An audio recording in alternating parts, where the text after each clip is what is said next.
বন্ধুরা, আমার গাছের আম দেখো, কালকে পেড়েছি। এইটুকু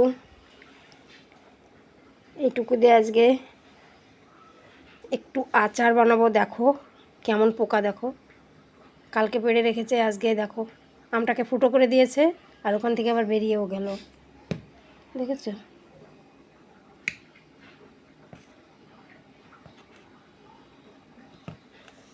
কত বড় বড় হয় আমগুলো, দেখো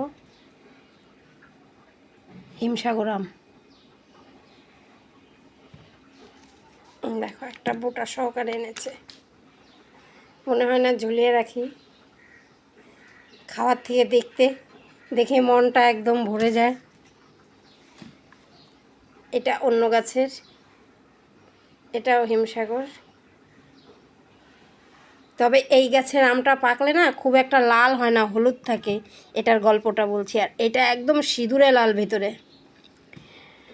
তো আমার মা বলেছিল যে দুধ দিয়ে আম দিয়ে খেয়ে ওটাকে না ধুয়ে গাছ লাগাবি।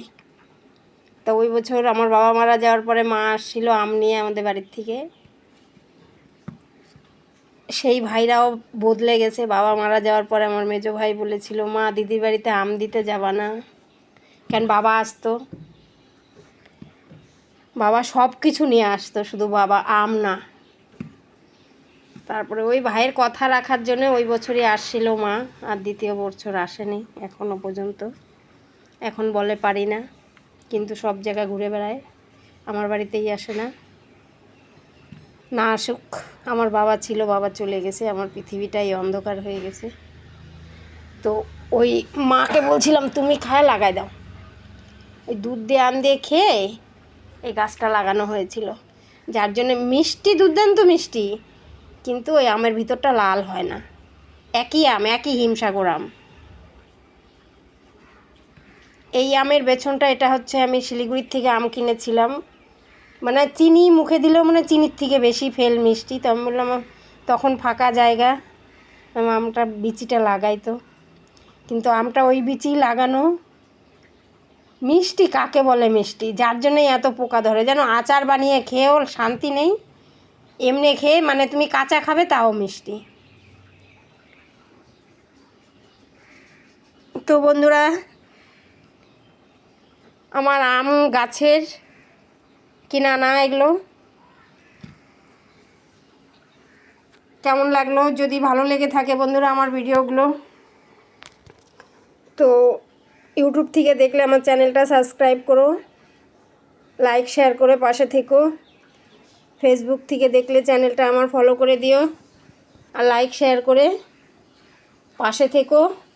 আর তোমাদের গুরুত্বপূর্ণ মতামতটা জানাতে ভুলবে না, কেমন হলো। ইনস্টাগ্রাম থেকে দেখলেও ফলো করে দেবে, লাইক শেয়ার করে সাথে থেকো বন্ধুরা। তবেই না আমরা বন্ধু, বলো? না হলে আমরা মুখে যদি বলি বন্ধু বন্ধু, কী করে হবে বন্ধু? বন্ধুর পরিচয় তো দিতে হবে না। একে অপরের পাশে না থাকলে না তুমি কিছু করতে পারবে, না আমি কিছু করতে পারবো, কেউ কিছুই করতে পারবো না। তো আমাদের হিংসা ছেড়ে সবাই সবার সাথে থাকতে হবে। তো সবাইকে টাটা। আজকে লোকনাথ পূজা, সবাইকে লোকনাথ পূজার অনেক অনেক ভালোবাসা, শুভেচ্ছা থাকলো। বন্ধুরা, আমার ভিডিওটা এতক্ষণ দেখার জন্যে অনেক অনেক ধন্যবাদ সবাইকে।